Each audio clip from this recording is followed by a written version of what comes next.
Hello viewers, இன்றைக்கி நான் தக்காளி சாதத்துக்கு ரெடி பண்ணிகிட்ருக்கேன். எண்ணெய் ஊற்றிட்டு அதில் பட்டை, லவங்கம், சோம்பு, ஏலக்காயெலாம் போட்டு நல்லா வணக்கிக்கிட்டேன்.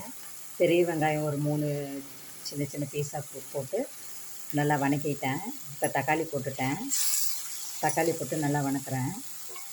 இப்போ வந்து பார்த்திங்கன்னா பிரியாணி மசாலா 1 ஸ்பூன் போட்டேன். மஞ்சத்தூள் போட்டேன். இதுக்கு தேவையான அளவு உப்பு ஏற்கனவே போட்டேன், சும்மா கொஞ்சம் பத்தாததுக்கு போடுறேன். நல்லா வணக்கலாம். பெரிய வெங்காயம் வணக்கணுன்னே இஞ்சி பூண்டு பேஸ்ட்டும் இதிலையே போட்டு வணக்கியிருக்கேன். வேணால் இஞ்சி பூண்டு பேஸ்ட்டு கூட நம்ம ஒரு பச்சை மிளகா, ஒரு ஏலக்காயை கூட அரைச்சிக்கலாம்.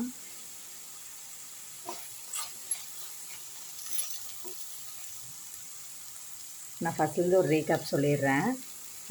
எண்ணெயில் வந்து பட்டை, லவங்கம், சோம்பு போட்டு தாளிச்சிட்டேன். அப்புறம் பெரிய வெங்காயம் போட்டுட்டு இஞ்சி பூண்டு பேஸ்ட்டு போட்டிருக்கேன். அப்புறம் தக்காளி போட்டிருக்கேன். உப்பு, மஞ்சத்தூள், பிரியாணி மசாலா போட்டு வணக்கியிருக்கேன்.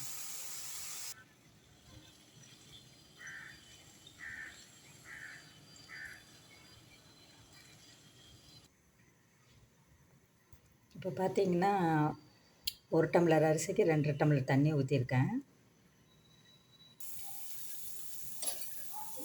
இப்போ அரை மணி நேரம் ஊற வச்ச அரிசி இப்போது கலந்துடலாம்.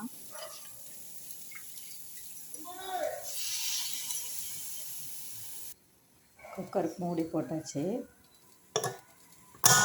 விசிறி போட்டுடலாம். இது சுண்டல் குழம்பு. பக்கத்துலேயே சுண்டல் குழம்பு ரெடி ஆகுது. அதுக்கு பார்த்திங்கன்னா மசாலா அரைச்சி ஊற்றிட்டேன். கொதிக்கிட்டோம்.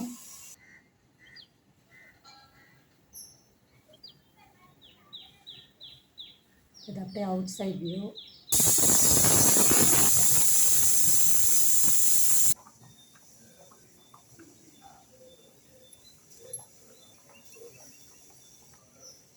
அப்படியே சைட்லேயே இட்லி ஊற்றிட்டேன்.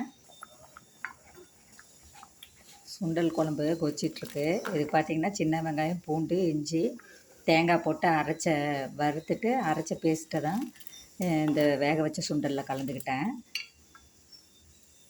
இட்லியை மூடி வச்சிடலாம்.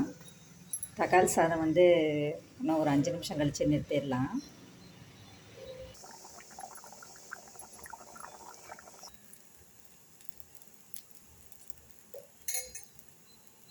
தோசையும் இடையில ஊற்றியாச்சு. குழம்பு ரெடி ஆகிடுச்சு. இட்லி வெந்துட்டுருக்கு.